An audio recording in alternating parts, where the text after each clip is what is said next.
Bharat versus New Zealand రెండో టీ20లో ఆసక్తికర ఘటన చోటు చేసుకుంది. న్యూజిలాండ్ బౌలర్ జాక్ ఫోక్స్ ఒక్క బంతికే 11 పరుగులు సమర్పించుకున్నాడు. ఇషాన్ కిషన్ అద్భుతమైన బ్యాటింగ్ తో పాటు జాక్ ఫోక్స్ ఎక్స్ట్రాలు సంధించడంతో ఇది సాధ్యమైంది. ఈ ఓవర్లో ఇషాన్ కిషన్ 4 బౌండరీలు, ఒక సిక్సర్ బాది 24 పరుగులు రాబట్టాడు. ప్రస్తుతం ఈ ఓవర్ కి సంబంధించిన వీడియో, ఫోటోలు నెట్టింట వైరల్ గా మారాయి. భారత ఇన్నింగ్స్ సందర్భంగా జాక్ ఫోక్స్ వేసిన 3వ ఓవర్లో ఈ ఘటన చోటు చేసుకుంది. ఈ ఓవర్ తొలి బంతిని ఇషాన్ కిషన్ ఓవర్ కవర్స్ దిశగా బౌండరీ బాదాడు. అయితే బంతి వేసే క్రమంలో ఫోక్స్ నాన్ స్ట్రైకర్ స్టంప్స్ ని పడేశాడు.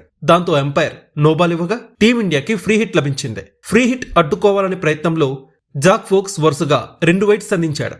మరుసటి బంతిని ఇషాన్ కిషన్ లాంగ్ ఆఫ్ దిశగా బౌండరీ తరలించాడు. దాంతో ఒక లీగల్ డెలివరీకి 11 పరుగులు వచ్చినట్టయింది. అనంతరం మరో వైడ్ వేసిన ఫోక్స్ తర్వాత 2 బంతులకి 2 సింగిల్స్ ఇచ్చాడు.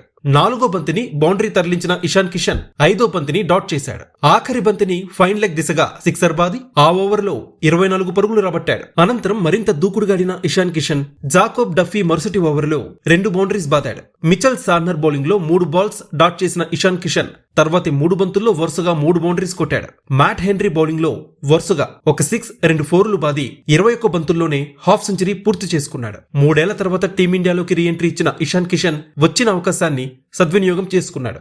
అయితే ఈ మ్యాచ్ లో ఇషాన్ కిషన్ సెంచరీ చేసే ఛాన్స్ ని మిస్ చేసుకున్నాడు. 76 పరుగుల వ్యక్తిగత స్కోర్ వద్ద 237కు పైగా స్ట్రైక్ రేట్ తో టీమిండియా గెలుపుకి ముఖ్యమైన కారణమయ్యాడు ఇషాన్ కిషన్. ఇష్ సౌదీ బౌలింగ్ లో మ్యాట్ హెన్రీకి క్యాచ్ ఇచ్చి ఇషాన్ కిషన్ అవుట్ అయ్యాడు.